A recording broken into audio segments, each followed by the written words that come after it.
오늘 함께 나눌 말씀의 제목은 점점 자라가야 합니다 라는 제목으로 하나님의 말씀을 함께 나누도록 하겠습니다. 우리가 지난주에 사무엘이 여호와 앞에서 자라지만 그러나 동시에 나쁜 행실로 악을 행하는 지도자가 있음을 보았습니다. 그들이 지금 우리 곁에 있습니다. 지금 우리가 한 교회 안에서 이렇게 신앙생활하고 있지만 어떤 사람은 하나님의 알곡의 은혜를 받고 자라서 구원의 열매를 맺는 사람이 있는가 하면, 또 어떤 사람은 알곡 옆에서 영적인 잡초가 되어서 구원의 열매를 회방하는 사람들이 있다는 것입니다. 오늘 성경에 보면 여호와를 섬기는 중에 점점 자라고 있다. 어린 사무엘이 하나님 앞에서 점점 자라가고 있다고 했습니다. 사무엘은 거룩한 사람으로 자라갑니다. 또 은혜로 자라가고 있습니다. 또 하나님께 사랑받는 자로 자라가고 있습니다. 하지만 그와 동시에 지금 엘리의 두 아들들은 점점 악하게 자라가고 있다는 거예요. 그들 안에 죄가 자라고 있고요, 음란이 자라고 있고요, 욕심이 자라고 있다는 것입니다. 여러분, 오늘 여러분 속에는 무엇이 자라고 있습니까? 거룩과 은혜가 자라고 있습니까? 아니면 점점 악과 음란이 자라가고 있지는 않겠습니까? 오늘 우리가 성경을 통해서 하나님 앞에 자라나는 사무엘, 그리고 악과 죄로 점점 자라가는 엘리의 두 아들들을 보면서 오늘 우리의 모습을 한번 돌아보는 시간이 될 수 있기를 소망합니다. 자, 그러면 오늘 말씀을 보면서 첫 번째로 오늘 지도자의 음란의 죄가 자라가고 있다고 오늘 성경은 그렇게 말하고 있습니다. 자, 오늘 22절부터 25절의 말씀을 보니까 엘리가 매우 늙었더니 그의 아들들이 온 이스라엘에게 행한 모든 일과 회막문에서 수종드는 여인들과 동침하였음을 듣고 그들에게 이르되 너희가 어찌하여 이런 일을 하느냐, 내가 너희의 악행을 이 모든 백성에게서 듣노라. 내 아들들아, 그리하지 말라.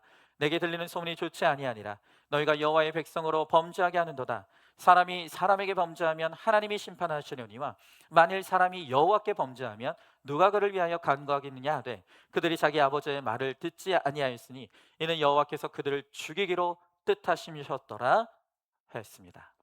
자, 지금 이 말씀이 기록된 이때 대제사장 엘리의 나이가 98세입니다. 오늘 성경은 그가 매우 늙었다라고 했는데, 여기서 이 매우 늙었다라는 것은 그냥 물리적인 육체의 나이만 늙었다는 것이 아니라 그가 영적으로 얼마나 쇠퇴했는지를 보여주는 표현이라는 것입니다. 여러분, 반드시 우리가 육신이 나이 들어간다고 해서 영적으로 늙는 게 아니에요. 성경을 보면 모세가 120세의 나이에 죽을 때에도 그는 죽을 때까지 눈이 흐려지지 않고 기력이 쇠하여지지 않았다라고 했습니다. 여러분, 우리 예수 믿는 하나님의 사람들은 시간이 오를수록 성숙하게 익어가야지 무기력하게 늙어가서는 안 된다는 거예요. 여러분, 지금 이 엘리가 그렇게 육적으로뿐만이 아니라 영적으로 쇠퇴해져 가고 늙어져 가는 그 일로 말미암아 지금 이 가정 가운데 벌어지는 일이 뭐냐면 그의 두 아들들이 점점 악한 자로 자라가더라는 거예요. 여러분, 이 엘리의 아들들이 오늘 성경을 보니까 성전에서 수종드는 여인들과 동침하였다라고 말하고 있어요. 가장 거룩한 장소인 성전이에요. 그리고 가장 거룩한 직분을 가진 제사장이에요. 그런데 그 제사장, 엘리의 아들들인 제사장들이 그 교회를 섬기는 여인들과 동침하였다는 거예요. 그리고 여기서 이 동침했다는 말은 반복의 의미가 있어요. 한 번이 아니었다는 거예요. 계속해서 똑같은 일을 반복하고 있었다는 거예요. 여러분, 오늘 지금 이 하나님의 성전에서 가장 거룩해야 될 제사장들이 가장 음란한 행위를 벌이고 있는 오늘 지금 이 모습이 오늘 의 엘리의 아들들에게만 해당되는 일이 아니라는 거예요. 여러분, 오늘 이 말씀은 우리 시대에 오늘 바로 우리가 들어야 될 말씀이라는 것입니다. 여러분, 이 목회자의 주된 사역 중에 하나가 바로 성도들과 상담하는 것입니다. 제가 상담을 하다 보면 아무래도 교회 안에 여성 성도들이 비중이 더 크기 때문에 우리 여성 성도님들과 이런저런 일들로 상담 사역을 해야 될 때가 많이 있어요. 그런데 정말 조심해야 됩니다. 절대로 교회 바깥에서 상담이 이루어지면 안 돼요. 여러분, 은밀한 고민을 가지고 오기 때문에 은밀한 장소에서 하는 것이 아니에요. 반드시 정해진 교회라는 장소 안에서 그렇게 정해진 시간에 그렇게 상담이 이루어져야 되는 것이죠. 여러분, 상담을 하다 보면 참 가슴 아픈 사연들을 많이 듣게 됩니다. 그러나 그 상황에 대해 공감하는 것과 그 상황 속에 들어가서 개입하는 것은 전혀 다른 문제인 것이죠. 여러분, 제가 어떤 교계 통계를 보았습니다. 그 통계를 보았더니 아무리 건강한 교회라도 교회 안에서 불륜이 일어날 확률이 5에서 8%라고 하는 거예요. 여러분, 교회가 무균지대가 아닙니다. 교회가 깨끗한 곳이 아니에요. 교회도 남자와 여자들이 모이는 곳이기 때문에 얼마든지 교회 안에서도 죄가 일어날 수가 있다는 거예요. 여러분들이 좀 착각하는 게 있습니다. 아까도 말씀드렸던 것처럼 교회 안에 대다수 성도님들이 여성 성도님들이고, 그리고 우리 여자 성도님들께서 겪는 고난 중에 대부분이 안 믿는 남편 때문에 겪는 고난 때문에 힘들어하는 거예요. 하여튼 우리 여자 성도님들은 하여튼 남편들이 마음에 안 들어요. 하는 짓도 마음에 안 들고, 뭐 하여튼 모습도 마음에 안 들고, 그냥 저는 제가 어떤 이야기까지 들었냐면, 제가 만났던 어떤 성도님이 하시는 말씀이 뭐냐면 남편 뒤꿈치도 쳐다보기 싫다는 이야기도 들어본 적이 있어요. 근데 여러분, 그런 분들이 교회에 오면 목사님이 그냥 말끔하게 차려입고 천사 같은 모습을 하고 있으니까 거기서 내 남편에게 느끼지 못하는 어떤 결핍을 만족하고 대리만족을 느끼는 그런 일들이 일어날 수 있다는 거예요. 여러분, 그런데 진짜 여러분들 착각하시면 안 됩니다. 저한테는, 이 목사인 저한테는 교회가 어떤 면에서는 직장의 개념이죠. 이 직장이기 때문에 직장에 맞는 저는 옷을 입고 그렇게 여러분들 앞에 서게 되는 거예요. 하지만 여러분, 제가 집에서까지 이렇게 양복 차려입고 그렇게 있을 것 같습니까? 그러면 여러분, 전 병원 가야 되는 거예요. 그럴 수 없는 거예요. 여러분, 저도 집에 있으면요, 이런 표현이 딱 맞아요. 난닝구 있고요. 난닝구 있고 코 파고 뭐 어디 안 나가는 날에는 씻지도 않고 뭐 머리도 안 감고 부시시한 채로 그냥 소파에 널브러져 있어요. 여러분들이 가정에서 보는 여러분들의 남편, 저도 똑같이 가정에서 그러고 있다는 거예요. 단지 교회에서만 그냥 그런 공적인 업무를 하기 때문에 이렇게 말끔하게 정돈된 모습으로 서 있을 뿐인 거예요. 마치 제가 여러분들의 가정 안에서 남편이나 다른 사람이라고 생각하면 절대로 안 된단 말이에요. 여러분, 처음부터 작정하고 음란을 행하는 사람은 없습니다. 우리가 힘든 사연을 듣다 보면 마음이 아파요. 동정심이 생겨요. 거기서 정이 생겨나고 그것이 음란으로 이어지는 사태가 올 수 있다는 것입니다. 여러분, 이게 남의 이야기가 아닙니다. 얼마든지 우리가 합리화하고 변명하면서 악과 음란을 저지를 수 있다는 것이에요. 여러분, 그래서 저는 한 주간 이 말씀을 묵상하고 준비하면서 하나님께서 저에게 이렇게 말씀하시는 것을 들었어요. 오늘 이 말씀, 이 설교는 너 들으라고 하는 설교야. 박 목사, 네가 들어야 될 말씀이야. 그러니까 네가 설교단에 설서 선포하지만 네가 선포하는 이 말씀을 너는 네가 들어야 돼.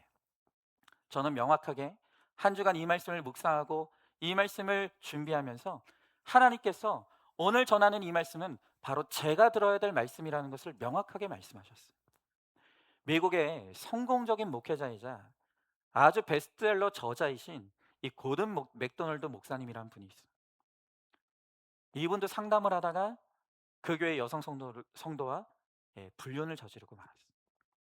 그 일로 모든 명성과 명예가 땅에 떨어지게 되었고 모든 사역을 내려놓고 정말 고통스러운 참회의 시간을 통과해야 됐다는 거예요. 그리고 너무나 끔찍하고 고통스러운 그 참회와 회개의 시간을 통과한 후에 그가 눈물로 쓴 책이 뭐냐 하면 무너진 세계를 재건하라 라는 제목의 책을 쓰게 되는 것입니다. 여러분, 아무리 유명하고 대단해 보인다 하더라도 이 음란의 문제 앞에서는 누구라도 예외가 없더라는 거예요. 여러분, 이 엘리의 아들들도 날마다 성전에서 수종드는 여인들과 함께 하다 보니까 결국 그곳에서 마음이 통하고 몸이 통하게 되는 그런 음란에 넘어지는 일이 일어나게 되더라는 것입니다. 여러분, 오늘 우리는 이 엘리의 아들들이 벌이는 오늘 이 악과 음란의 모습, 다른 곳이 아니에요. 거룩한 성전에서 가장 거룩한 직분을 수행하는 제사장이 그 안에서 수종드는 여인들과 이렇게 음란의 죄에 빠져드는 모습을 보면서 이것이 그 다음에는 바로 우리의 차례가 될 수 있다는 것, 제 차례가 될 수 있고 여러분의 차례가 될 수 있다는 것을 우리가 반드시 기억하면서 이것이 나를 향한 하나님의 경고의 말씀인 것을 깨달아야 되는 것입니다. 여러분, 한번 질문해 봅니다. 여러분이 영적 육적으로 행하는 음란의 죄가 무엇입니까? 죄 짓는 데에 점점 담대해지고 회개하는 것에는 점점 무뎌지고 있지 않습니까? 자녀와 지체들의 악한 행실에 대해서 어떤 태도를 취하고 있습니까? 오늘 두 번째로, 점점 자라지 못하는 원인은 문제의 부모 때문이라는 거예요. 지금 엘리의 아들들이 속에서 점점 악이 자라고 있습니다. 그런데 이들이 점점 악해져가는 결정적인 원인이 뭐냐면 그의 부모인 엘리 대제사장 때문이라는 거예요. 자, 오늘 27절부터 28절의 말씀에 보니까 하나님의 사람이 엘리에게 와서 그에게 이르되 여호와의 말씀에 너희 조상의 집이 애굽에서 바로의 집에 속하였을 때 내가 그들에게 나타나지 아니하였느냐? 이스라엘 모든 지파 중에서 내가 그를 택하여 내 제사장으로 삼아 그가 내 제단에 올라 분향하며 내 앞에서 에봇을 입게 하지 아니하였느냐? 이스라엘 자손이 드리는 모든 화제를 내가 내 조상의 집에 주지 아니하였느냐? 그랬습니다. 여러분, 그래도 이 엘리가 이 아들들을 불러서 그러면 안 된다고 타일러요. 그런데 이미 때는 늦었어요. 아버지의 말이 아들들에게 먹히지 않아요. 그냥 이 아버지가 하는 소리는 이 아들들에게는 그냥, 죄송해요, 이런 표현 죄송해요, 노인의 잔소리로밖에 들리지 않는 거예요. 전혀 먹히지 않는 거예요. 여러분, 이 엘리의 말이 이제 더 이상 먹히지 않습니다. 이미 때가 늦어버린 거예요. 그러니까 이제 하나님께서 이름도 알지 못하는 어떤 하나님의 사람을 보내셔서 이제 엘리와 그 아들들에게 마지막 경고를 합니다. 여러분, 특별히 하나님께서 어떤 하나님의 사람을 보내셔서 엘리와 그 아들들의 죄를 드러내시고 경고하실 때 그들이 하나님께 드린 제물에 대해서 어떤 악을 행했는지를 상기시키고 계시는 거예요. 자, 오늘 29절의 말씀에 보니까 너희는 어찌하여 내가 내 처소에서 명령한 내 제물과 예물을 밟으며 내 아들들을 나보다 더 중히 여겨 내 백성 이스라엘이 드리는 가장 좋은 것으로 너희들을 살찌게 하느냐 그랬습니다. 여러분, 엘리가 입으로는 아들들이 행하는 짓을 책망했어요. 그런데 기가 막힌 건 뭐냐면 이 아들들이 하나님께 드려야 될 예물을, 짐승의 예물을 빼돌려서 가지고 온 것을 가지고 아버지와 아들들이 같이 먹었다는 거예요. 여러분, 성경에 보면 엘리가 비대하였다 그랬어요. 뚱뚱했다는 거예요. 여러분, 이 엘리 제사장이 도대체 뭘 먹고 이렇게 뚱뚱해졌느냐 했더니 그 아들들이 훔쳐온 하나님께 드려야 될 예물을 가져다가 그것 먹고 살쪘다는 거예요. 아들들의 죄악이 있기 전에 아버지의 죄악이 먼저 있었다는 거예요. 그리고 오늘 하나님께서 이 아버지 엘리의 죄를 하나 더 드러내시는데 그것이 무엇이냐면 하나님보다 아들을 더 중히 여겼다는 거예요. 이것이 부모의 죄예요. 여러분, 그런 것 같아요. 인간의 모든 죄의 마지막에는 언제나 자식 우상이 있습니다. 한나가 울며 하나님 앞에 부르짖을 때에는 네가 세술에 취하였도다 하면서 비난했던 엘리가 정작 자기 아들들의 문제에 대해서는 아무것도 보지 못하는 거예요. 너무너무 관대한 거예요. 여러분, 반드시 기억하십시오. 여러분이 하나님을 사랑해야, 하나님을 먼저 사랑하고 하나님을 가장 사랑해야 자식도 진짜 사랑할 수 있게 돼요. 여러분, 왜 하나님께서 아브라함에게 독자 이삭을 바치라고 했겠습니까? 왜냐하면 정말 하나님의 사랑을 깨달아야 자식도 사랑할 수 있기 때문이에요. 여러분, 신앙은 이원론이 아니에요. 하나님을 사랑하든지 자식을 사랑하든지 이게 아니란 말이에요. 여러분, 어떤 분들은 내가 정말 하나님을 너무 사랑해서 교회에서 열심히 일하느라 집안 살림을 못한다고 하는 분들이 있어요. 나는 정말 주님을 위해서 충성하기 때문에 이제는 가족들을 사랑하지 않는다고 말합니다. 이건 이단이에요. 이건 이단이에요. 절대 건강한 신앙이 아니라고요. 여러분, 우리가 정말 하나님의 사랑을 깨닫고 그 하나님의 사랑을 누리게 되면 그로부터 진정으로 가족도 사랑할 수 있고 이웃도 사랑할 수 있고 지체도 사랑할 수 있는 거예요. 하나님을 사랑하기 때문에 이기적인 삶에서 이타적인 삶으로 바뀌어서 이제 욕심 때문에 살아가는 것이 아니라 진실로 구원을 위해 내 목숨까지도 내어줄 수 있는 진정한 사랑을 할 수 있게 되는 것이죠. 여러분, 우리가 다 그래요. 자식이 이쁘지 않은 사람이 누가 있겠습니까? 그런데 우리가 자식이 너무 이쁘고 사랑스러워서 사랑한다고 하는데 그 사랑이 자식들을 파괴하는 사랑을 하는 사람들이 있는 거예요. 우리가 아닌 것은 아닌 것이라고 꾸짖을 때가 있어야 돼요. 정말 조심해야 되지만 때로는 정말 안 된다면 휘초리를 들어야 될 때도 있는 거예요. 그런데 이 자녀들이 하나님보다 더 귀해서 해달라는 대로 다 해준다면 결국 그 자녀들을 사망의 길로 인도하는 거예요. 여러분, 오늘 좋은 날이에요. 진짜 이처럼 좋은 날이 없습니다.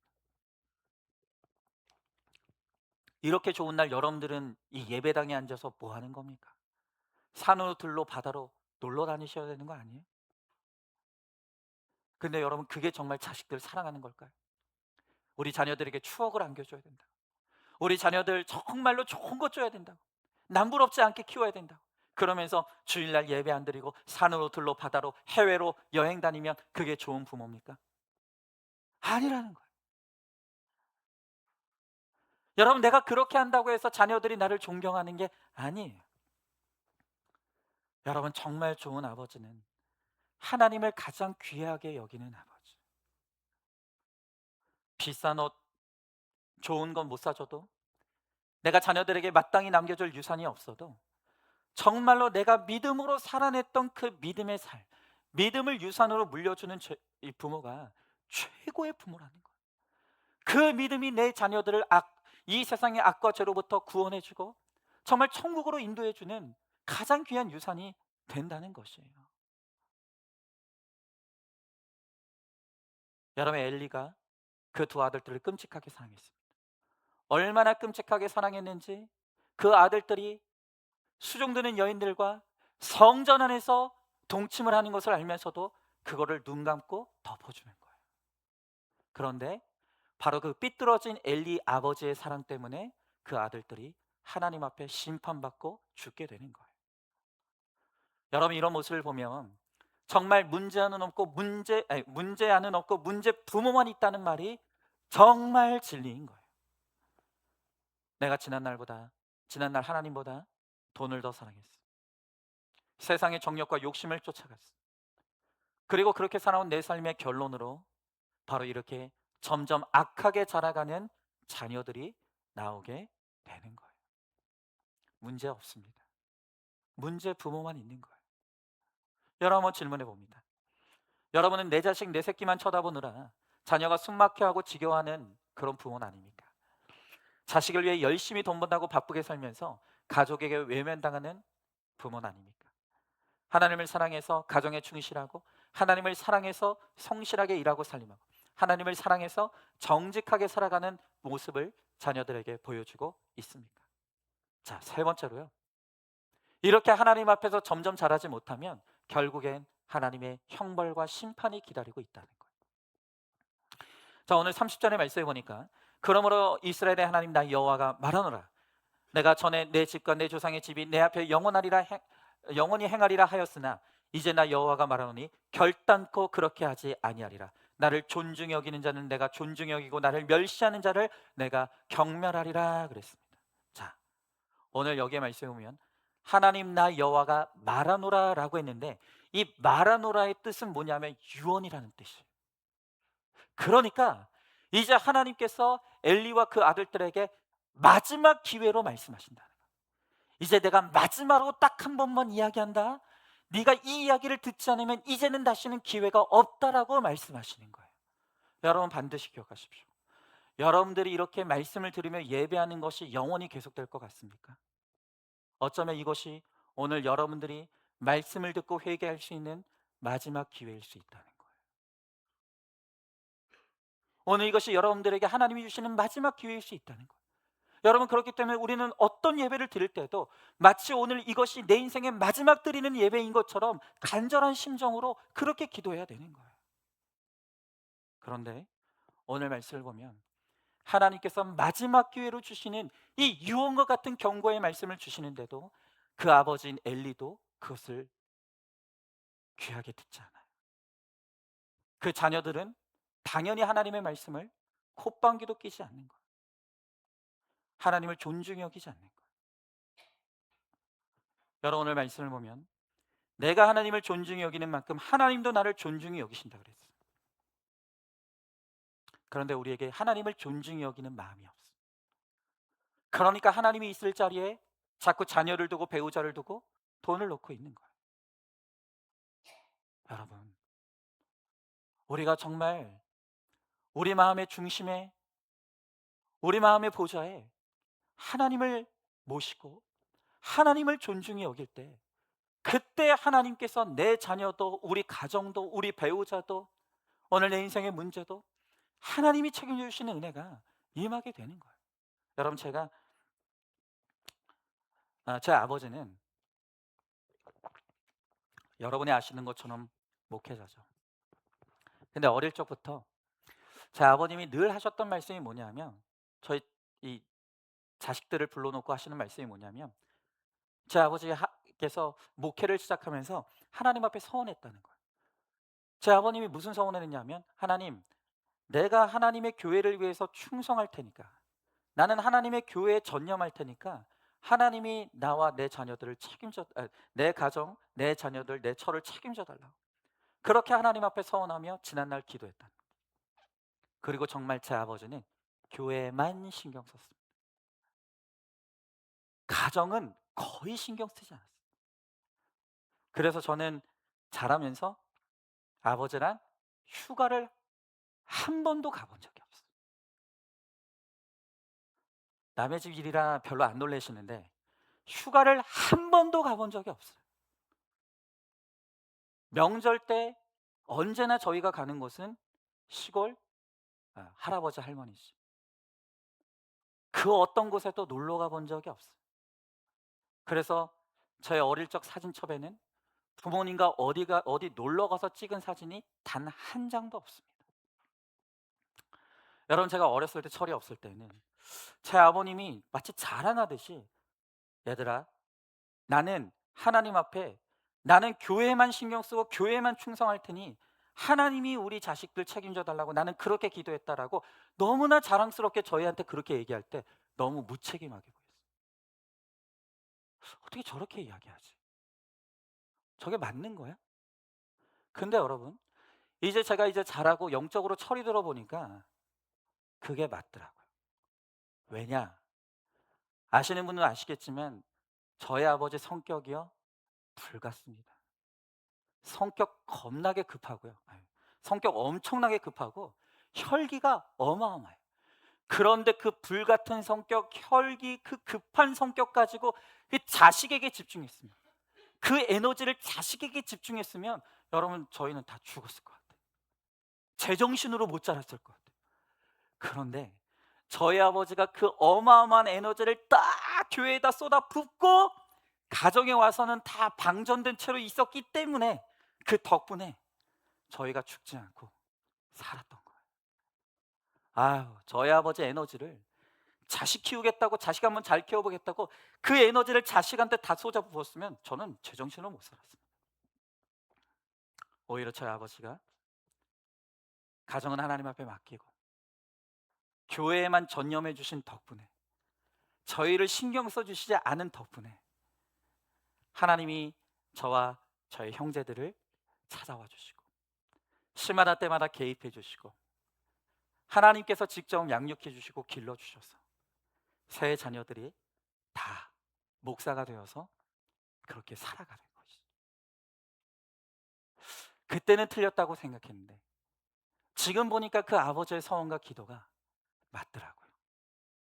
저희 아버지는 정말 외골수 같은 분이셔가지고 하나밖에 몰라요. 둘은 몰라요. 그냥 하나님만 생각하면서 그냥 하나님만 존중해 여기는 거예요. 근데 저는 그게 가족들은 버렸다고 생각했는데 그게 아니었더라고요. 그렇게 아버지께서 저희를 하나님께 맡겨주신 덕분에 하나님이 저희를 책임져 주시고 길러주시는 그 은혜를 힘입고 살아갈 수 있게 된 것이라는 것을 이제야 제가 깨닫는 거예요. 여러분, 이어지는 이 31절부터 36절의 말씀 보니까 성경이 이렇게 말합니다. 보라, 내가 내 팔과 내 조상의 집 팔을 끊어 내 집에 노인이 하나도 없게 하는 날이 이를지라. 이스라엘에게 모든 복을 내리는 중에 너는 내 초소의 환난을 볼 것이요 내 집에 영원토록 노인이 없을 것이며 내 제단에서 내가 끊어버리지 아니할 내 사람이 내 눈을 쇠잔하게 하고 내 마음을 슬프게 할 것이요 내 집에서 출산되는 모든 자가 젊어서 죽으리라.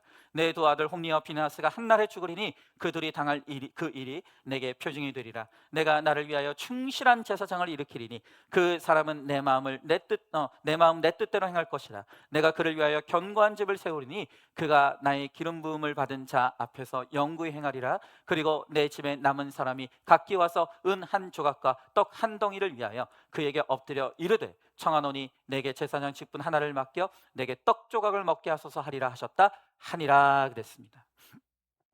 자, 지금 아버지가 타일러도 이 아들들의 악이 멈추지 않아요.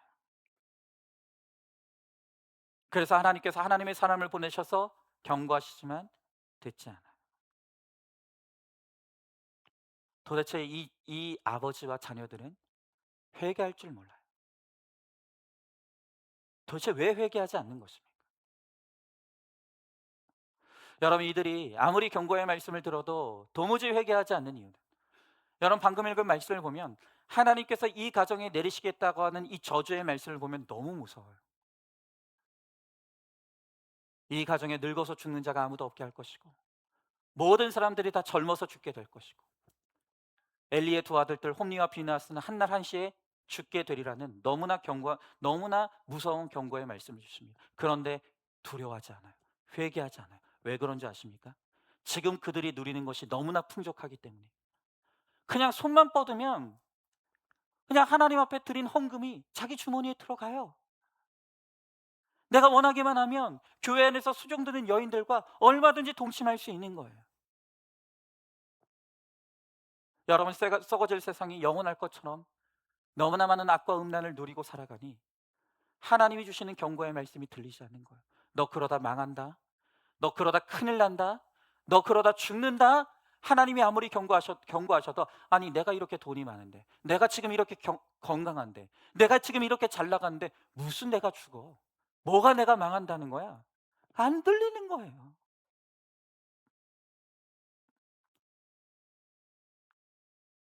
여러분, 이 자녀들이 이 지경까지 된 것은 그 아버지 엘리의 잘못이. 영적으로 무능한 이 엘리 한 사람 때문에 집안 대대로 슬픔이 임하고 제사장 직분이 빼앗기는 거예요. 그리고 이 아버지가 하나님을 멸시하였기 때문에 하나님께서 그와 그의 자녀들까지 경멸하시는 그런 무서운 일이 일어나게 되더라는 거예요. 여러분, 지금 오늘 이 가정에서 일어나는 이 일들이 바로 우리를 향한 하나님의 경고의 말씀으로 우리가 반드시 들어야 하는 것입니다. 여러분, 한번 질문해 봅니다. 여러분, 지금 하나님이 계셔야 될 자리에 무엇 혹은 누구를 두고 존중해 여깁니까? 내가 하나님보다 세상을 존중했기에 자녀도 하나님을 멸시하고 세상으로 가고 있는 것을 인정합니까? 가족 돈 외모를 존중해 하며 안락하게 하는 것이 하나님께서 나를 경멸하시는 형벌이라는 것을 알고 있습니까? 마지막 네 번째로 점점 자라가는 자를 충실한 제사장으로 일으키십니다. 자, 다시 한번 35절을 읽어봅니다. 내가 나를 위하여 충실한 제사장을 일으키리니 그 사람은 내 마음 내 뜻대로 행할 것이라. 내가 그를 위하여 견고한 집을 세우리니 그가 나의 기름 부음 받은 자 앞에서 영구히 행하리라 그랬습니다. 자, 이제 하나님께서 엘리와 그 자녀들에 대한 모든 기대와 소망을 내려놨어요. 하나님께서 그들을 버리시기로 작정했어요. 그리고 이제 하나님께서 하나님을 위한 충실한 제사장을 일으키시겠다. 일으키시겠다는 거예요. 그가 바로 사무엘이죠. 그런데 하나님이 찾으시는 바로 그 충실한 사람이 누구라고 합니까? 그는 하나님의 마음, 하나님의 뜻대로 행하는 사람이라는 거예요. 하나님의 마음을 알고 하나님의 뜻대로 행하는 사람을 하나님은 충실한 제사장으로 일으켜 세우신다는 거예요. 여러분, 내 마음대로 살면 안 돼요. 내 뜻대로 살면 안 돼요. 지난날 우리는 내 마음대로 내 멋대로 살았어. 내 마음대로 내 자식들을 길렀고 내 뜻대로 내 가정을 경영했어. 여러분, 그 결과로 지금 우리 가정의 구원이 무너져 있는 거예요. 이제는 그렇게 살면 안 돼요. 지난날에는 내가 어떻게 살았다.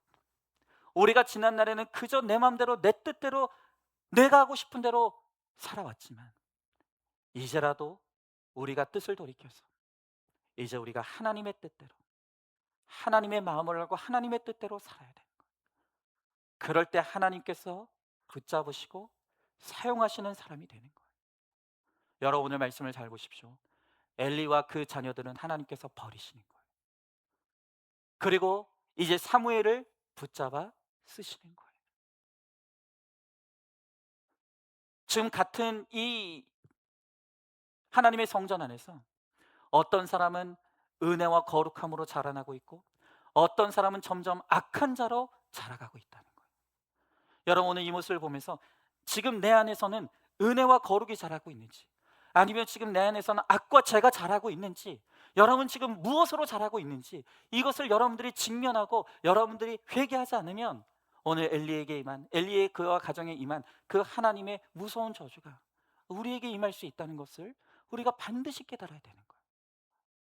여러분, 오늘 마지막으로 우리들 교회 집사님이 들려주시는 너무나 어려운 정말 나누기 어려운 오늘 이 간증의 고백을 죄 고백을 여러분들에게 좀 들려드리려고 합니다. 한번 잘 들어보시기 바라요. 저는 남편과 한 사무실에서 일하다가 가까운 사이가 되었습니다. 남편은 당시에 유부남이었습니다. 그래서 당시 본부인에게 간통죄로 고소를 당했고 구치소에서 형을 살아야 했습니다. 여러분, 저는 진짜 이 나라가 갈 때까지 갔다고 생각하는 그 증거 중에 하나가 간통죄가 없어진 거라고 생각해요. 물론 그래도 죄를 짓지만 이제는 더 이상 이 나라의 법이 배우자를 배반한 사람들을 죄인으로 취급하지 않는, 이게 정말 이 나라가 얼마나 타락했는지를 보여주는 가장 결정적인 증거라고 생각합니다. 예전에는 간통죄가 있었는데 지금은 더 이상 처벌할 방법이 없어. 근데 이분이 있을 때에는 간통죄가 있었나 봐요. 그래서 이분이 유부남과 그렇게 불륜을 저지르고 간통죄로 감옥에 갔어요. 한번 계속 들어봅니다. 간통죄로 벌을 받았으니 본무인과는 저절로 이혼이 되고 감옥에서 나가면 정식으로 결혼해 살 것 같았지만 한편으로는 남편이 원망스럽고 이 만남이 잘못된 만남이라는 생각이 들었습니다. 그리고 구치소에서 만난 사람들도 절대로 결혼해 살면 안 된다고 했습니다. 참, 같은 죄인들끼리 감옥 안에 만나가지고 서로 이렇게 처방해 주는 거예요. 조강지쳐 버리고 잘 되는 걸 못 봤다고 헤어져야 한다고 했습니다. 그래서 헤어지려고 마음먹었지만 결국 뿌리치지 못하고 결혼을 했습니다. 걱정했던 것처럼 결혼 후 남편은 습관처럼 술을 마시고 바람을 피우며 저를 힘들게 했습니다. 그러다 남편과 함께 말씀이 있는 교회에 오게 되었고 1:1 양육과 목장 예배를 통해 남편이 달라지는 것 같아서 너무 좋았습니다. 남편이 본처를 버렸던 것처럼 저를 버릴까 두려워서 목자가 되면 완전히 달라질 것 같아서 남편을 목자로 만드는 것을 야망으로 품고 무조건 맹종했습니다. 저의 바람대로 남편은 목자가 되었습니다.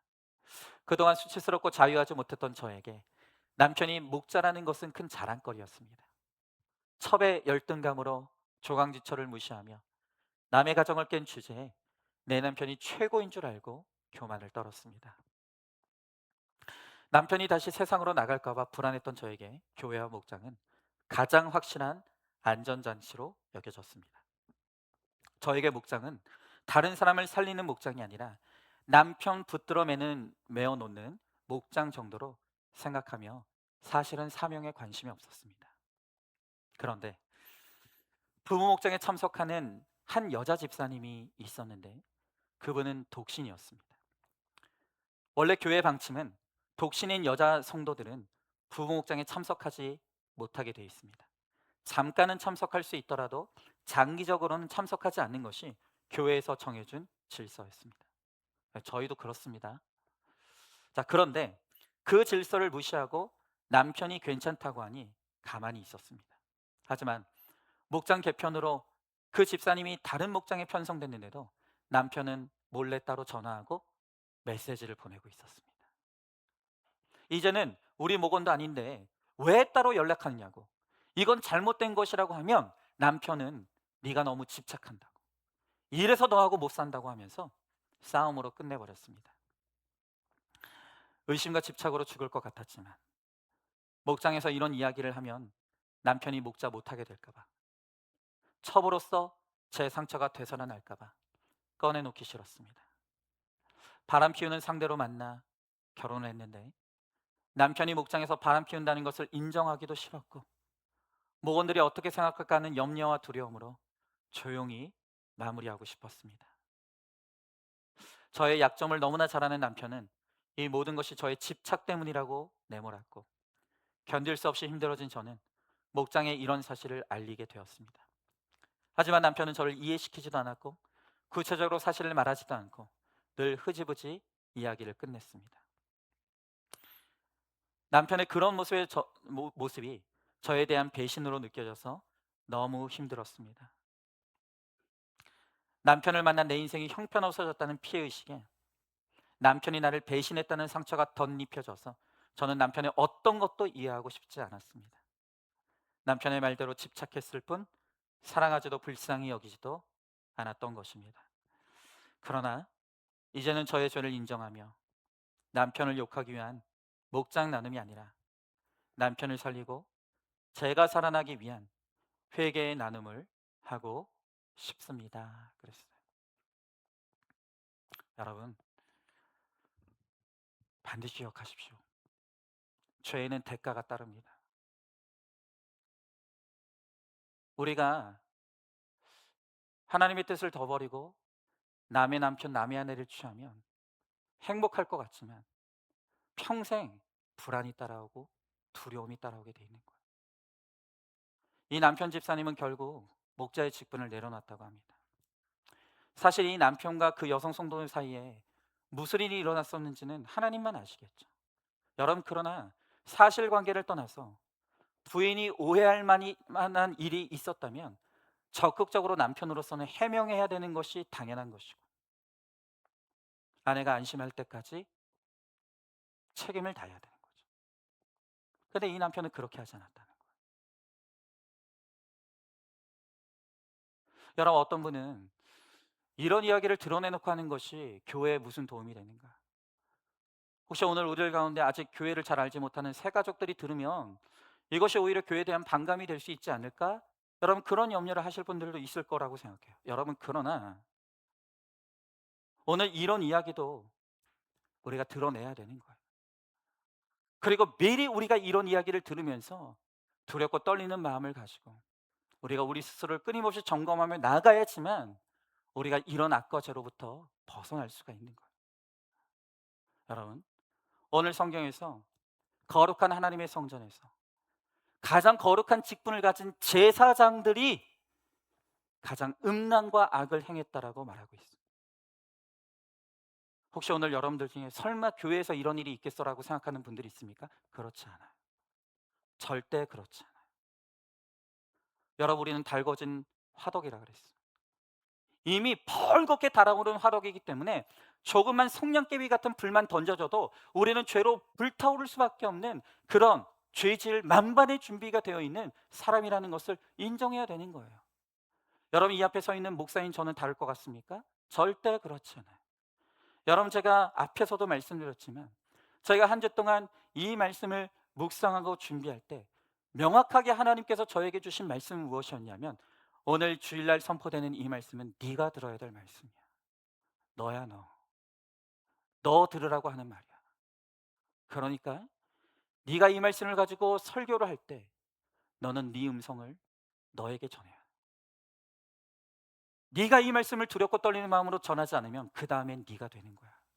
하나님께서 명확하게 한 주간 동안 이 말씀을 준비하고 묵상하고 준비할 때 하나님께서 명확하게 저에게 주셨던 말씀이 바로 이 말씀은 너 들으라고 하는 말이니 정신 똑바로 차리고 네가 이 말을 잘 들어라. 저는 오늘 이 말씀 앞에 두려워 떱니다. 그 다음은 제가 될 수 있다는 것을 저는 알고 있습니다. 저 역시 제 안에 너무나 벌겋게 달아오른 죄의 화덕이 있기 때문에 환경이 준비되고 여건만 준비되면 저도 얼마든지 죄의 음란에 넘어질 수 있고 또한 악에 넘어질 수 있다는 것을 저는 100% 인정합니다. 여러분, 오늘 여러분들 가운데서도 정말 이 말씀이 마치 남의 이야기처럼만 들려지는 분들이 있다면 오늘 회개하셔야 돼요.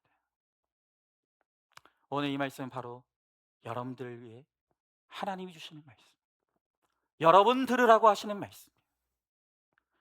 여러분, 지금 이 세상에 그렇게 음란을 행하는 남자들이 많다고 하는데 그 음란은 남자 혼자 행합니까? 상대 여자들이 있을 거 아닙니까? 이렇게 많은 남자들이 지금 외도를 하고 불륜을 행하고 있다고 하는데 도대체 그 상대방 여자들은 다 어디 있냔 말이에요. 우리 가운데 그들이 있어요. 여러분, 회개하십시오. 우리가 지금 우리의 삶으로, 지금 우리의 마음으로 점점 악이 자라고 있는 분들이 있다면, 악과 음란이 자라는 분들이 있다고 한다면 오늘 이 시간 마치 하나님께서 유언처럼 오늘 우리들에게 주시는 이 경고의 말씀을 듣고 두렵고 떨리는 마음으로 회개하여 그 죄의 자리에서 일어나고 그 죄된 마음들을 끊어내는 믿음의 적용과 결단이 있기를 바랍니다. 그래서 그 은혜를 통해서 하나님이 우리를 향한 진노를 거두시고 우리에 대한 징계를 철회하시고 우리에게 다시 한번 회복의 은혜를 허락해 주시는 그 은혜를 누리는 저와 여러분 우리 모두가 될 수 있기를 주님의 이름으로 축원합니다. 오늘 이 시간 우리 말씀을 기억하면서 같이 찬양하고 기도하는 시간을 갖기를 원합니다. 여러분, 정말 저는 한 주 동안 엘리의 두 아들들이 거룩한 하나님의 성전에서 수종되는 여인들과 말로 다 할 수 없는 음란의 죄를 저지르는 이 본문을 묵상하면서 거기서 저의 모습을 보았습니다. 하나님 분명히 그렇게 말씀하셨어요. 그 다음에 너야. 너도 다르지 않아. 너도 환경만 준비되면, 너도 여건만 준비되면 네가 바로 그 자리에 들어갈 사람이야. 너는 반드시 이 말씀을 성도들에게 전하기 전에 네가 똑바로 듣고 회개해라. 오늘 주님께서 저에게 그러한 마음을 주셨습니다. 너무나 두렵습니다. 정말 제가 그 다음 차례가 될 것이 두렵고 그리하여서 정말 하나님의 무서운 진노가 저에게 임할까 봐 너무나 두렵습니다. 그래서 오늘도 하나님 앞에 회개합니다. 오늘 이 말씀은 하나님이 저 들으라고 주신 말씀이에요. 다른 누구가 아니라 저 들으라고, 회개하라고. 오늘 하나님 앞에서 지금 여러분들의 마음에 자라고 있는 것이 무엇인지를 한번 들여다보십시오. 내 안에 무럭무럭 악이 자라고 있지 않습니까? 음란이 자라고 있지 않습니까? 불법이 자라고 있지 않습니까? 혈기가 자라고 있지 않습니까? 여러분, 이 시간 이 말씀을 듣고 이 하나님의 사랑의 경고를 듣고 우리 정말 이 시간 회개하고 다시 한번 하나님 앞에 눈물로 엎드리고 죄의 자리에서 일어나 돌이킬 때 하나님 반드시 우리를 다시 은혜로 덮어주시고 우리를 도우시고 회복시켜 주실 줄로 믿습니다. 오늘 이 시간 이 찬양 우리 같이 찬양하면서 정말 하나님 앞에 회개하는 마음으로 하나님 앞에 함께 찬양하고 기도하기 원합니다. 주여, 우린 연약합니다. 주여, 우린 연약합니다. 우린 오늘을 힘겨워합니다.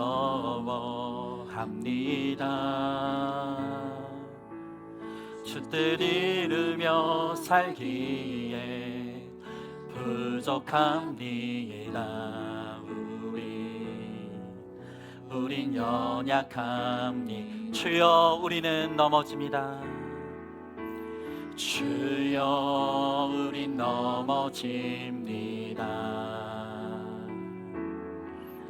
오늘 하루 또 실수합니다. 주의 긍휼을 구하는 죄인입니다. 우리 주만 바라봅니 한없는 주님의 은혜, 한없는 주님의 은혜 온 세상 위에 넘칩니다. 가릴 수 없는 주 영광 온 땅 위에 충만합니다.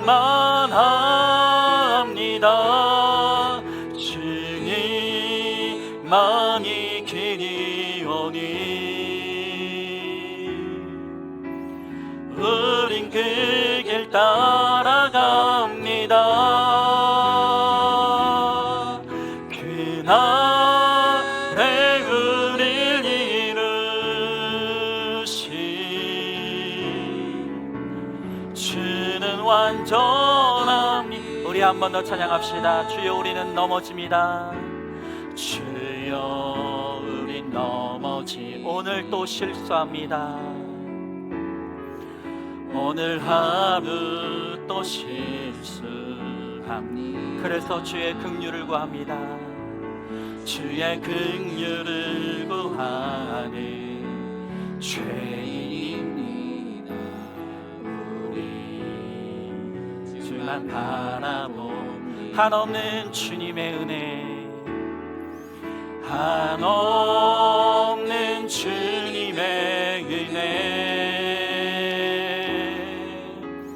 온 세상 위에 넘칩니다. 가릴 수 없는 주 영광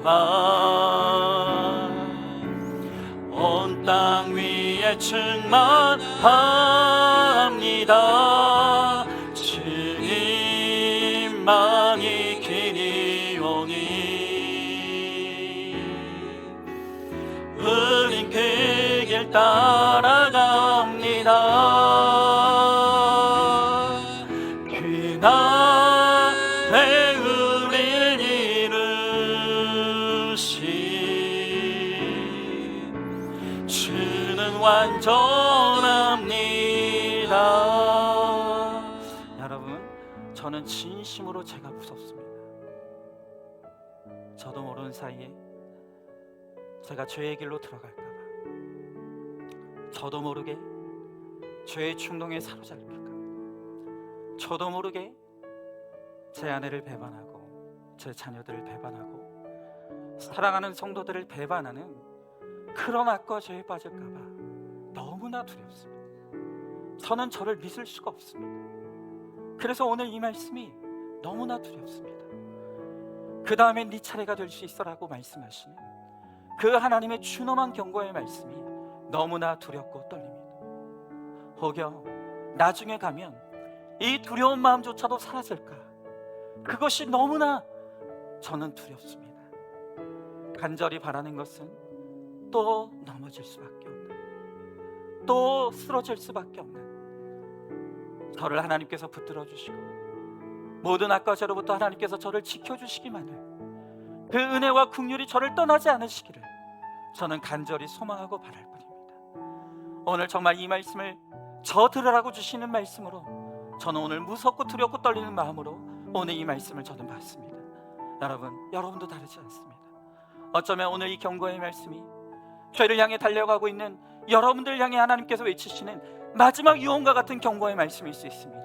다시는 기회가 없을 수 있습니다.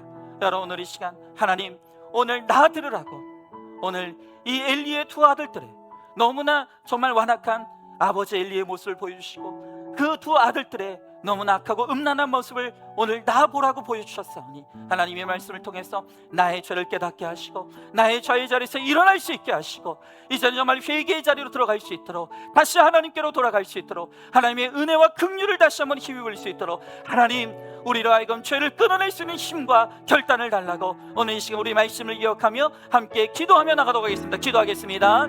사랑과 은혜가 충만하신 하나님 아버지, 주님의 귀한 사랑과 은혜를 감사드립니다. 주여 나의 하나님 아버지, 오늘도 하나님 아버지 오늘 주의 말씀 앞에 섭니다. 오늘 주님께서 한 주 동안 이 말씀을 묵상하며 준비할 때 이 말씀은 너 들으라고 하는 말이다. 오늘 너 들으라고 하는 말이다. 회개해라, 회개하라. 오늘 주님께서 저에게 하나님의 회개를 촉구하셨습니다. 주여 하나님 아버지, 너무나 두려운 마음으로 오늘 이 말씀 앞에 섭니다. 너무나 떨리는 마음으로 하나님 아버지 오늘 이 말씀을 대합니다. 주여 나의 하나님 아버지, 그 다음에는 제 차례가 될 수 있다는 것을 너무나 잘 알기 때문에 제 마음 가운데 하나님 달궈진 화독이 있음을 알고 있기 때문에 오늘 이 시간 정말 너무나 두려운 마음으로 주님 앞에 섭니다. 주여 하나님 아버지, 정말 하나님 아버지, 하나님이 주신 하나님 이 말씀 앞에서 아버지 성도들 배반하지 않게 하시고 아버지 가정을 배반하지 않게 하시고 정말 하나님 아버지 주님 부르시는 그 날까지 하나님 배반하지 아니하고 이 믿음의 길을 잘 걸어갈 수 있도록 주여 나의 하나님 아버지 함께하여 주시옵소서. 하나님 아버지, 사랑하는 우리 성도들도 기억하여 주시옵시고 지난날 정말 하나님 앞에 범죄한 자들이 있지 않습니까? 하나님 아버지, 지금 그 범죄의 길을 걷고 있지 않습니까? 점점 그 안에서 악이 자라고 있지 않습니까? 하나님 아버지, 오늘 이 말씀 앞에서 아버지 나의 악과 죄를 철저히 회개하게 하시고 죄의 자리에서 일어나 주님께로 돌이킬 수 있도록 주여 함께하여 주시옵소서. 믿습니다. 감사합니다. 주여 도와주시옵소서. 하나님, 오늘 한 주 동안 이 말씀을 묵상하며 준비하면서 하나님께서는 오늘 말씀 속에서 제 모습을 보게 하셨습니다. 제가 바로 그렇게 악한 자이고 제가 바로 그렇게 음란한 자입니다. 저도 얼마든지 그 자리에 넘어져 허우적될 수밖에 없는 준비된 죄인인 것을 제가 알고 있습니다. 제가 그것을 고백합니다. 하나님, 정말 하나님의 무서운 진노가 저에게 임하지 않기를 바라고 소망할 뿐입니다. 그러나 저에게는 죄를 이길 힘이 없습니다. 죄를 이길 수 있는 능력도 없습니다. 그래서 너무나 두렵고 그래서 너무나 떨립니다. 그래야 오늘도 그저 하나님의 은혜를 의지하며 주님이 나를 보호해 주실 것을, 주님이 나를 지켜주실 것을, 주님이 나를 붙들어 주실 것을 간절히 바라고 소망하오니 주여, 이 연약한 죄인을 주님이 불쌍히 여겨주셔서 모든 악과 죄로부터 보호하여 주시고 하나님을 배반하지 아니하고 성도를 배반하지 아니하고 사랑하는 가족들을 배반하지 아니할 수 있도록 하나님 저를 의의 길로, 은혜의 길로 인도하여 주시옵소서. 하나님, 오늘 우리 사랑하는 성도들에게도 오늘 동일하게 이 말씀으로 경고하고 계십니다. 지난날 하나님 앞에 정말로 낯을 들 수 없는 부끄러운 죄를 지었던 오늘 성도들이 있습니까? 이제 하나님 앞에 온전히 회개함으로 그 죄가 씻겨져 나가는 은혜를 힘입을 수 있게 하여 주시옵소서. 또한 지금 남몰래 그 악과 죄를 행하고 있는 자들이 있지 않습니까? 점점 그 마음으로부터 악이 자라고 있는 자들이 있지 않습니까? 주여, 오늘 이 말씀이 바로 나에게 주신 하나님의 무서운 경고의 말씀으로 들리게 하여 주심으로 말미암아 이제는 그 죄의 자리에서 일어날 수 있게 하시고 다시 한번 회개하여서 정말 우리에게 진노를 거두시고 하나님의 징계를 철회하시며 은혜를 베풀어 주시는 그 하나님의 은혜와 긍휼을 힘입고 살아가는 우리 모두가 될 수 있도록 우리 주님께서 함께하여 주시옵소서. 반드시 그렇게 하여 주실 줄 믿사오며 사랑이 많으신 우리 예수님 이름 받들어 기도드리옵나이다. 아멘. 이제는 우리 주 예수 그리스도의 은혜와 하나님의 사랑과 성령의 교통하심이 오늘 나에게 주신 이 말씀이 바로 나 들으라고 주시는 경고의 말씀인 것을 믿고 깨달음으로 우리의 모든 죄의 자리에서 일어나 회개하여 주님께 돌이킴으로 은혜와 긍휼 속에 살아가기를 소망하는 사랑하는 모든 성도들 머리 위에 이제로부터 영원토록 함께 계실지어다. 아멘.